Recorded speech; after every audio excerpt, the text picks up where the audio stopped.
Well, hello everybody and welcome back to the channel. It's always a good day, friends, when we get to watch Star Trek, the original series. And today we're watching the second season's 24th episode, The Ultimate Computer. If the title alone gives me anything I should maybe prep for, it's get your logic circles ready, my friends. But before you do that, if you could do me a huge favor and hit that like button, smash that subscribe, ring that bell for notifications.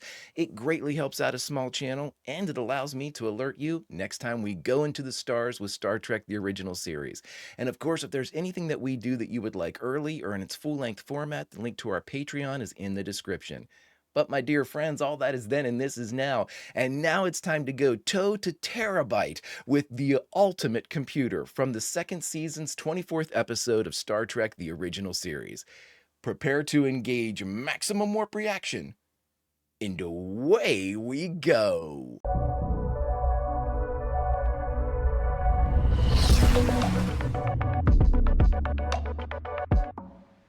Oh, we got another. Why remove my crew? They're not needed. Ooh, yeah, that never works. Dr. Daystrom will see to the installation himself, and he'll supervise the tests. When he's ready, he'll receive your orders and proceed on the mission with a crew of 20. 20? You got a great job, Jim. All you have to do is sit back and let the machine do the work. Yeah, this shit never works. This never works. So I find it kind of interesting that Jim's telling us about the final frontier. I find this kind of interesting because this sounds very, very. I've in Lower Decks there was something similar to this with automated Texas craft ships. Never works. But with this actually reminds me of like present day 2024, the argument or debate over artificial intelligence. You know, it's the automation and reduction of human staff, that type of stuff.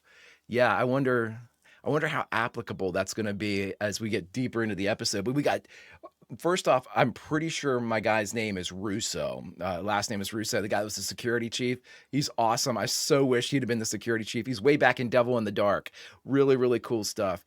But Daystrom, as in like the Institute. I've seen Picard season 3, and I know that place is a house of horrors. Oh, DC Fontana, produced and directed by John Meredith Lucas. John, I like that shot initially. For test maneuvers. I don't like it, Jim. A vessel that... I about spit my coffee everywhere. You don't like it, Plum, really? Boys. Your engineer there wouldn't allow us the power necessary without your orders. Scotty? This computer has a potential beyond anything you've ever done. Even your breakthrough in duotronics did not have the promise of this. Duotronics? If this thing doesn't work, there are not enough men aboard to run the ship, and that's begging for trouble. Yeah. Who is this? Who is this? Oh, we've seen this thing a bunch. Well, you see, the multitronic units 1 through 4 were not entirely successful. How do we know? Total control. That is what it was designed for, Captain. Okay. The computer can do your job, and without all that. You'll have to prove that to me, Doctor. Daystrom is either unaware of the insults he's throwing or very aware of them. Did you see the love light in Spock's eyes? The right computer finally came along. McCoy hit him out of the park this week. I'm getting a red alert right here. I like that. Doesn't feel right. You have my psychological profiles. Am I afraid of losing my job to that computer? Wow. After all, Daystrom did design the computers that run this ship. Under human control. Look at the length of this shot. Daystrom is right. I can do a lot of other things. Am I afraid of losing the prestige and the power that goes with being a starship captain? Is that why I'm fighting? Am I that petty? If you have the awareness to ask yourself that question, you don't need me to answer it for you. That's right. Why don't you ask James T. Kirk? He's a pretty honest guy. He's a pretty honest guy. My orders are subject to my interpretation as to how long the M5 is in control. And I'll run the ship in my own way, if you don't mind, Dr. Daystrom. This is interesting. Very aggressive dynamic. You seem to enjoy trusting yourself to the computer, Mr. Spock. Enjoy, Captain. No, just being logical. I'm merely gratified to see Dr. Daystrom's new unit execute everything required of it in such a highly efficient manner. You must commit the M5 to handle its approach, the orbit, and then to analyze data regarding landing party recommendations. Okay. Well, if you feel you need the exercise, go on, Captain. Listen, y'all picked the wrong ship to initially automate. I mean, literally, you could have picked any other ship and you would have hit less resistance. Planet is Class M, Captain. Oxygen, nitrogen atmosphere suitable for human life support. All right, what did the M5 get? Power Lost shutdowns power. on deck 4. Lights, environmental control. Check it out, Scotty. Daystrom, what's up with that? The survey party will consist of myself, Dr. McCoy, astrobiologist Phillips, geologist Rollins, and science officer Spock. It'll be the same thing. Science Officer Spock, astrobiologist Phillips, geologist Carstairs. Changed. Garces is an ensign. No experience. This is his first tour of duty. Aren't you really more interested in why M5 did not select you and Dr. McCoy? No, who cares? This is... Geologist Carstairs served on merchant marine freighters in this area. Once visited planet on geology survey for mining company. Really? The captain and the chief medical officer not included in recommendation. Non-essential personnel. Who? Why am I not... I don't like this. It's the M5 unit, sir. That thing's turning off systems all over the ship. I'm actually liking these, like zoom ins. As I suspected, it is not a malfunction. It's conserving power. Down power to areas of the ship that do not require it. When body draws more energy to run than to stand still. Doctor, this unit is not a human body. Correct. I designed the duotronic elements used in your ship right now, and I know they are as archaic as dinosaurs compared to the M5. This guy's great. He's got a great voice. I could listen to him just read gibberish and I'd be like ASMR. As yet unidentified. You're right on. Well, we got the war games element of this whole dog and pony show, so... What are you doing here, Bones? I love the travel shots in this. Captain, the M5 unit has already identified the vessels as Federation starships, Excalibur and Lexington. Excalibur and Lexington. This is an unscheduled M5 drill. Repeat, this is an M5 drill. Oh, boy. Mr. Sulu, phasers 1/100th power. No damage potential, just enough to nudge them. Phasers 1/100th power, sir. Already fired. Phasers locking on target, sir. You better hope this thing sticks within the rules of engagement here.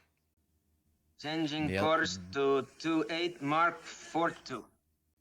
Chekhov's pissed.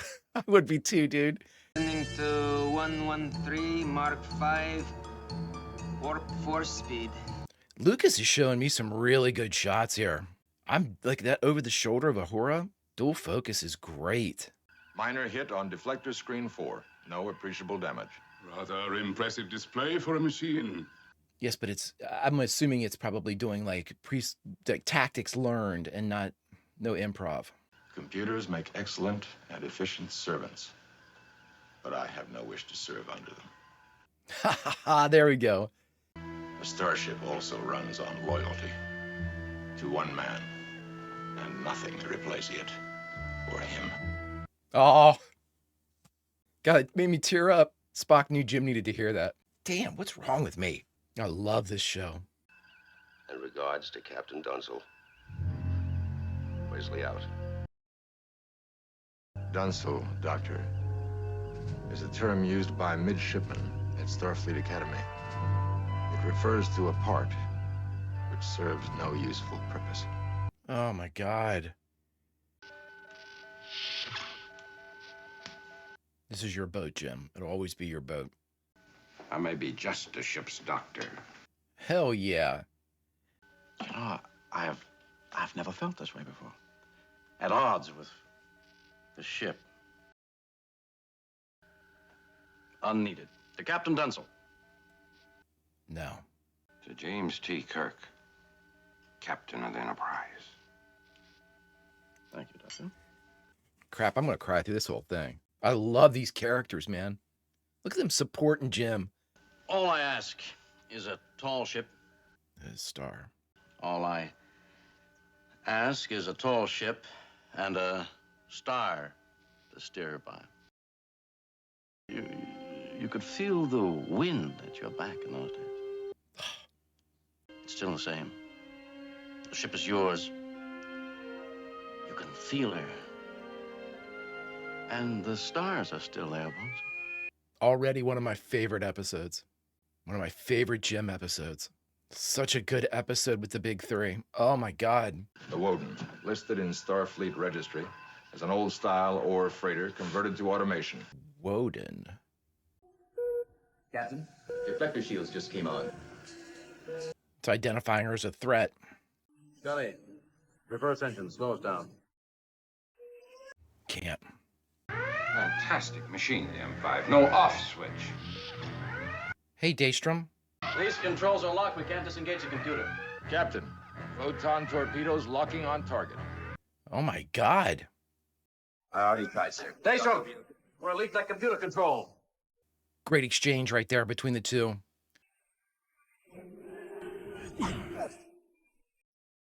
Hey, Doctor.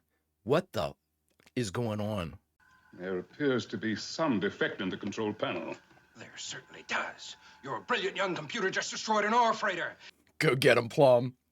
Contact Starfleet Command. Tell them we are breaking off M5 tests and returning to the space station. Come along, Dr. Daystrom. M5 is out of a job. Love it. This is a great episode. Let's turn this thing off. Oh!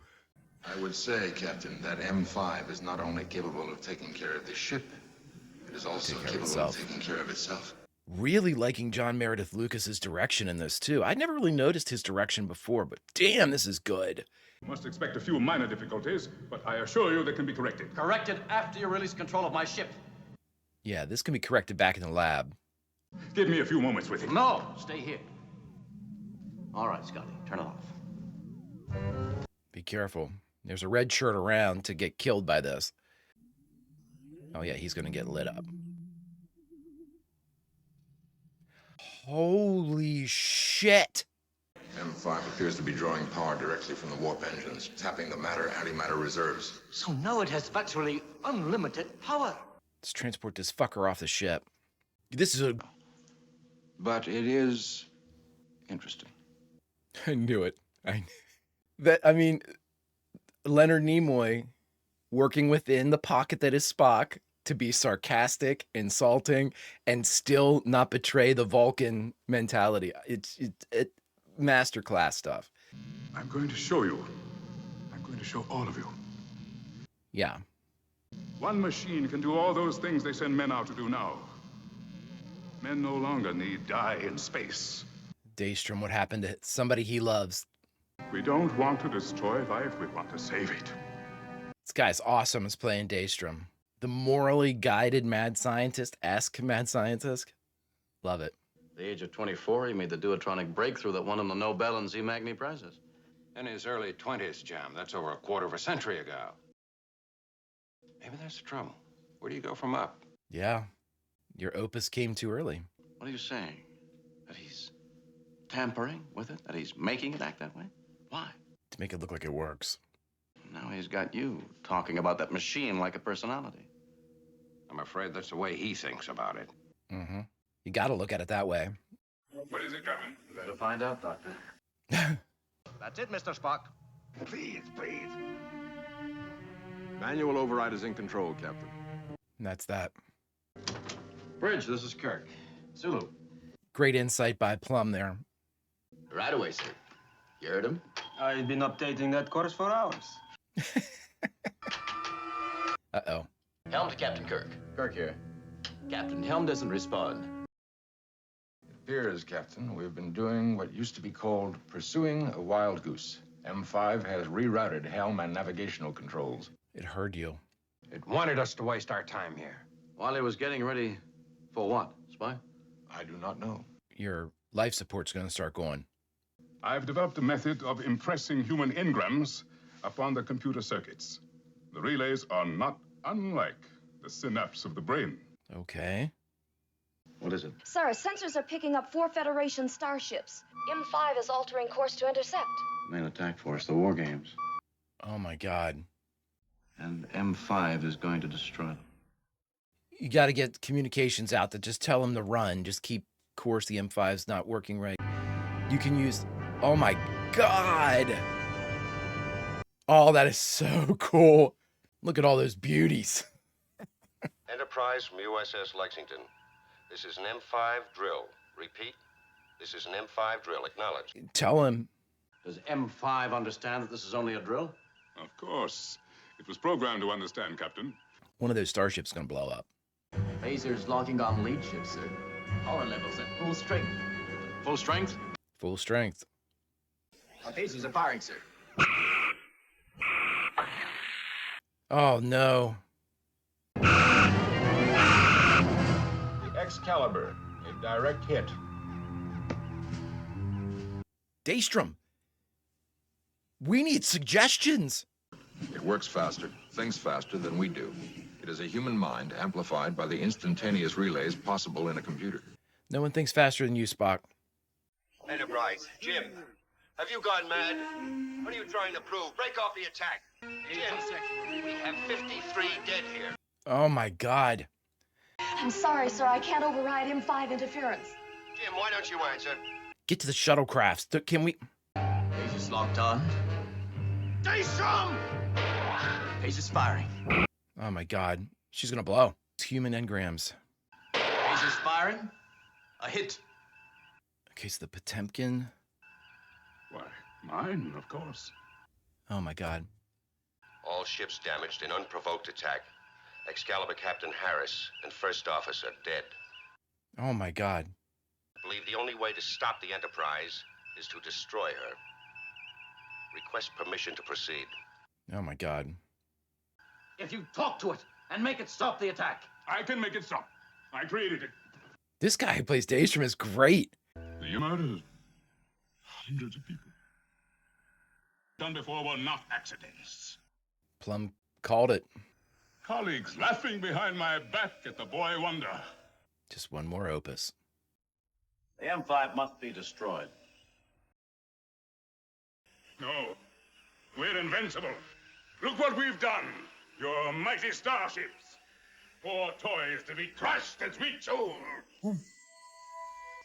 That was a little extreme. Also, Daystrom is too big to just go down. They had to, like, walk him. Lexington is receiving a message from Starfleet. Been given authorization. You are authorized to use all measures available to destroy the Enterprise. Acknowledge, Lexington. Every living thing wants to survive, Captain. Daystrom must have impressed that instinctive reaction upon the computer. No kidding. Captain, the ships are coming within range again. We gotta hurry here. M5, tie-in. M5, This is Captain Kirk. Hope you're ready for a logic circle. man must not risk death in space or other dangerous occupations. This unit must survive so man may be protected. But you're not protecting man. There were many men aboard those ships. You did not protect them. Scan the starship Excalibur, which you destroyed.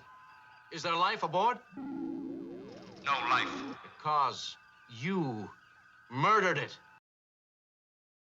And how will you pay for your acts of murder? Unit must die. Hail them. Hail everybody. Scotty, Spock, before it changes his mind. Get down to engineering. Pull out every hookup that makes M5 run. Pull out the plug, Spock. For God's sakes, be careful. For whatever satisfaction we may get from the knowledge, our 19 lives will buy the survival of over 1,000 of our fellow Starship crewmen. Oh my God. Cut powered. Keep those shields down. Yeah, you gotta show that you've broken something. Break off attack. Do not fire. Enterprise has dropped her shields. Nice job, Jim.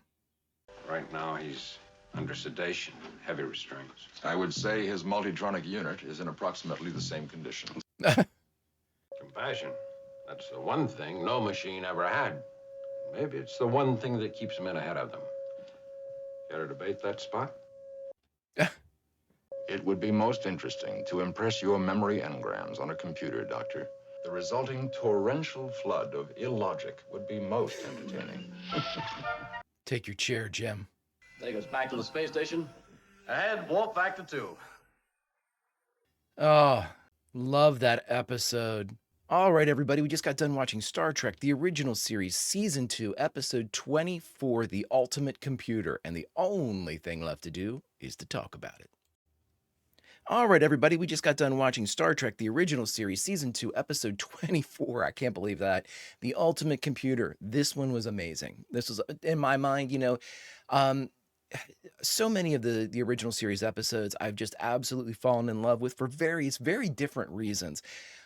This one had a really good story. Have we seen it before? The computer taking everything's yes, but this one had more stakes set to it because we're talking about the entirety of the Enterprise here. We're talking about the entirety of Starfleet, really. And again, this was the original incarnation of that let's automate everything type of stuff. But I've seen that before, even me, I've seen that before in Picard season 3, which I've seen, and in Lower Decks, whenever they had the Texas class that they were trying to push through these fully automated class of ships. And again, it's usually the same problem that runs up. The AI can only go so far.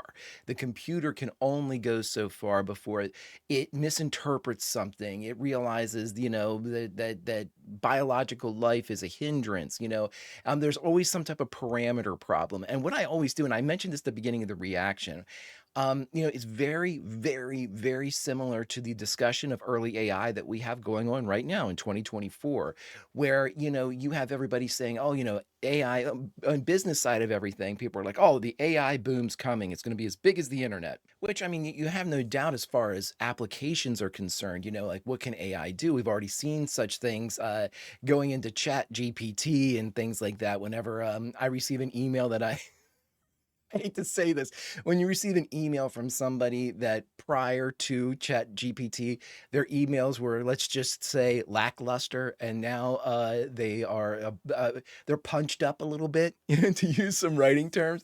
But again, but we've started to see this. But what I always remember about AI is all of these brilliant minds, and I don't put that in quotes, and I don't mean that to sound sarcastic, but when I mean brilliant minds, I mean, the women and men that are at the forefront of this kind of AI exploration and the companies that are at the forefront of this AI exploration. You almost always have a voice that comes out whenever these discussions kind of reach a fever pitch. And everybody's really talking about AI and looking at this and looking at that, and, AI generated video and all of this stuff. And somebody always comes forward, somebody who at least has the credentials that requires our respect, requires an ear. You must listen to somebody that has this level of proficiency. And this person will almost all the time say, AI is extremely dangerous. It is extremely dangerous and then there's a huge list of reasons, as far as not necessarily its ability to do things. That's not really the problem. The AI is going to be able to learn and do all these things. It is the resulting effect on humanity that is the big problem, for most of them. That's what most of them say. And of course, being a kid of the 70s and 80s when I grew up, there's that fear of machinery, that fear of computers that's kind of ingrained into the generation that kind of watched the computer become something that was in the household, the rise of the personal computers. And that's, the generation that I'm from. But, I'm also from the Skynet generation. So, you look at these things and you think, do we have a John Connor on deck? Because the more and more I hear about AI, like, destroying the world in one way or another, or making things terrible, I always think of Skynet. And so of course now with this interesting conversation about the M5, what it can do, the potential for, and it always seems to be the same thing with AI. It's always, how can we make human life better? How can we make it human life safer? How can we make human life longer? Like all of these things that AI could potentially do in the fields of medicine, in the fields of, dangerous occupations like deep sea mining and stuff like that. We can have robotics and AI that could eventually take over all of this, and we won't have to be in danger anymore.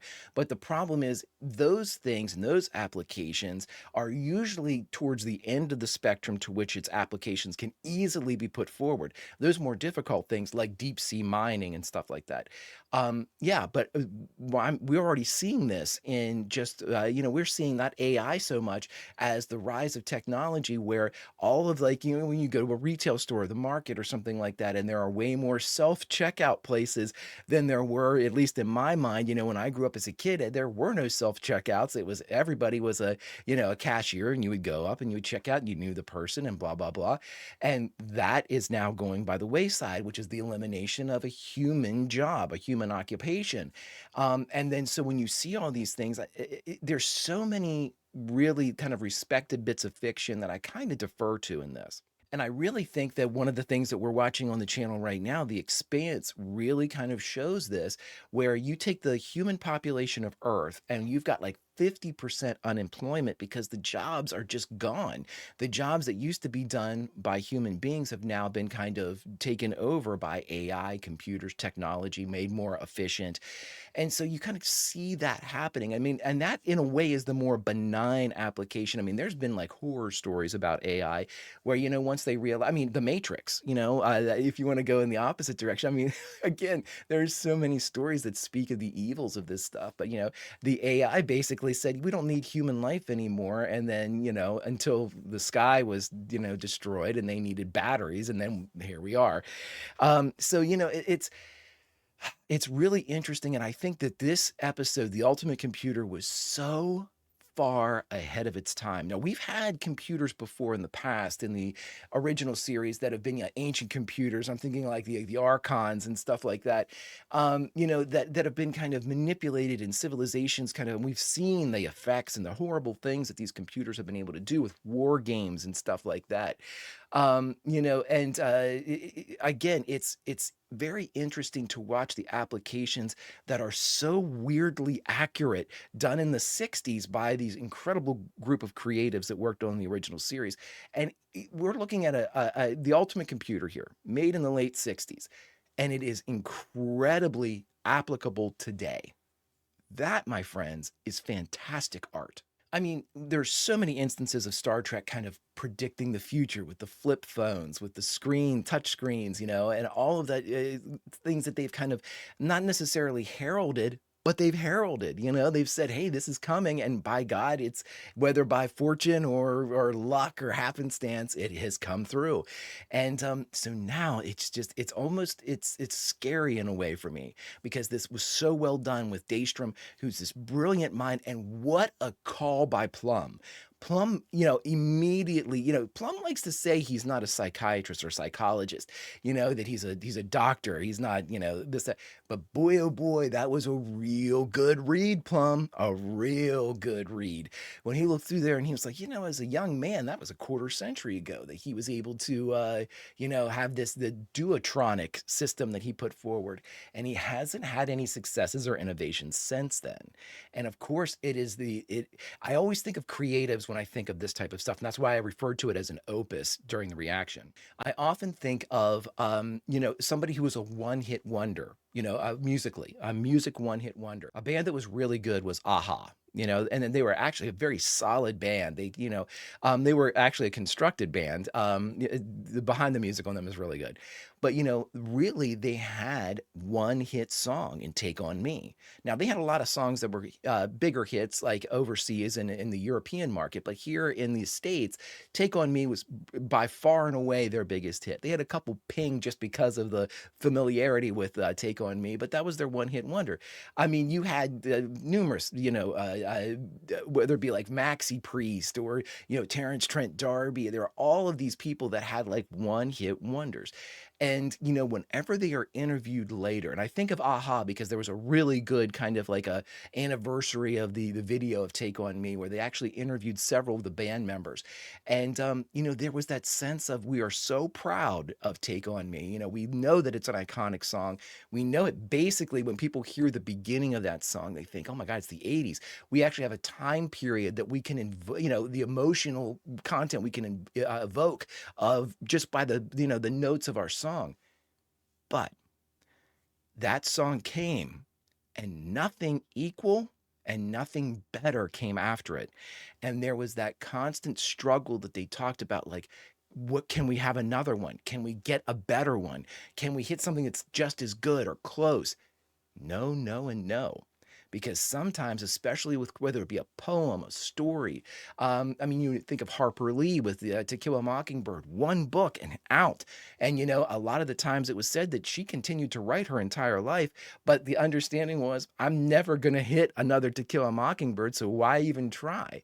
And, again, I just think that is a very fantastic read by Plum to say we had somebody that had experienced incredible success and then nothing. And they had to live off of it. And like he was talking about them laughing, them building on his work. They called him the boy wonder and nothing else. Oh my God, there's a perfect, perfect creation of a antagonist for this episode. Now, before we go, I will say one thing that I find kind of strange, that we have the Daystrom Institute in Picard season 3. I'm sure it's appeared in other things, but I remember it, from seeing Picard season 3, the Daystrom Institute, which housed like all of like kind of a, I don't want to say radical technology, but like very like specific, almost like Ark of the Covenant type of stuff. I don't want to give any spoilers if you haven't seen Picard season 3, but very, very rare pieces of technology. It was almost like the museum of all of the series, I guess, put together, the things that they had found that were air quote dangerous or whatnot. And so my question to all this is, was that name given as an honorific or was it ironic? We've got this institute, we need a place where we put all this really dangerous, potentially dangerous stuff. Let's call it the Daystrom Institute. Daystrom came up with some fantastic stuff. This is all fantastic but untested. We'll call it the Daystrom Institute. You know what I mean? Was that institute named that to honor Daystrom, or was it named as a warning because everybody knows the story of Daystrom? I'm very curious about that, my friends. But I'm curious about a lot of other things too, the behind the scenes. John Meredith Lucas did a great job directing, but how did the shoot actually go?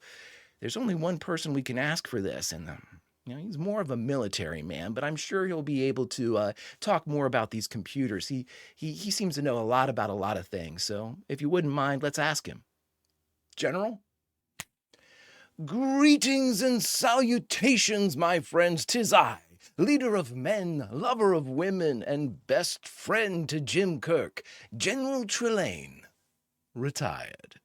Friends, this is where, after having watched and reacted to an original series episode of Star Trek, I like to dig a little bit deeper and find out some of the things that went on behind the camera, things that if I looked up before watching would have ruined it for me. But to keep myself from wandering off into the weeds for a couple hours, I've given myself 5 distinct categories to explore.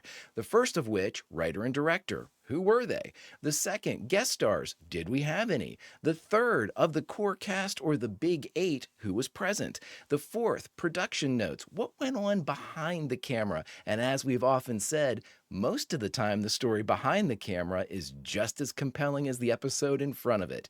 And last but certainly not least, my friends, category 5, a memorable quote from this episode.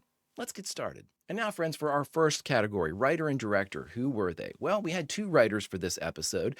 DC Fontana, who actually converted the story into script form, did some pretty extensive rewrites. We'll talk a little bit more about that.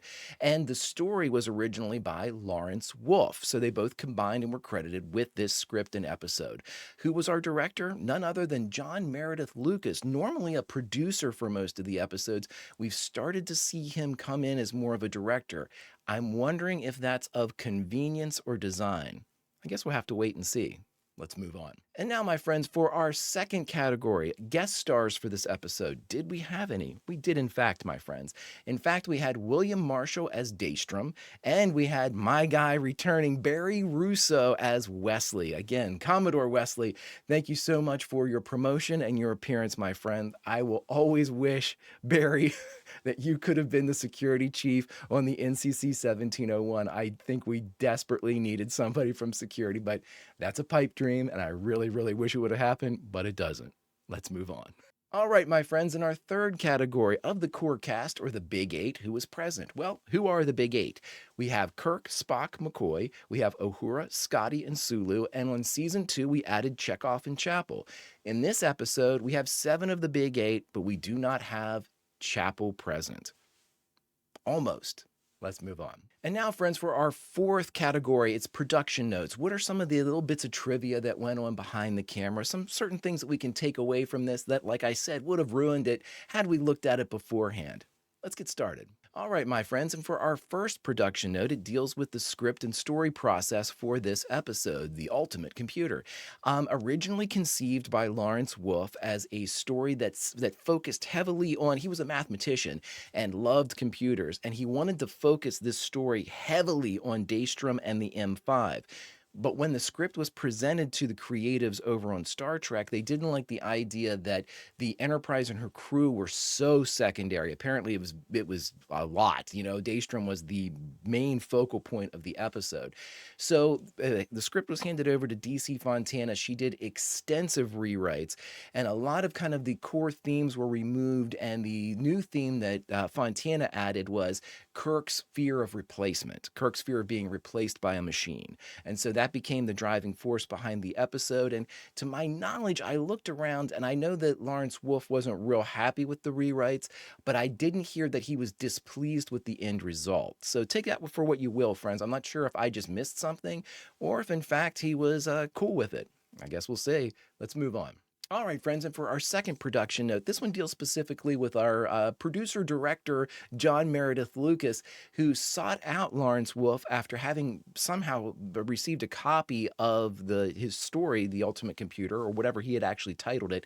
I don't think it was The Ultimate Computer, and reached out to him to purchase it. What he thought was, John Meredith Lucas thought was, upon reading the script, that this is something that could be cost-effective for the original series production. It took place entirely on the ship. 2, it had a reduced need for extras because the crew of the Enterprise had been dismissed. So upon seeing that and the idea that it was a very kind of Star Trek, heavy, and then after the rewrites, a kind of man versus machine type of episode, that it could be something that could be done with impact and cheaply. Well done, John Meredith Lucas. I think you nailed them both on that respect. Let's get moving. All right, friends, and for our next one, this is something that we already know, but I decided to make it official and throw it in here as our third production note. Barry Russo, who played Commodore Wesley in this episode, also played Commander Gyoda and Devil in the Dark. My guy who, upon first appearance on the screen in Devil in the Dark, y'all, if you've seen my reaction for that one, I was like, we need this guy around all the time. I was enamored with him from the jump. Honestly, what it is because we had Garovic too as a kind of a lesser security officer, lesser ranked security officer. I really think that is one of the main things that is missing from the original series.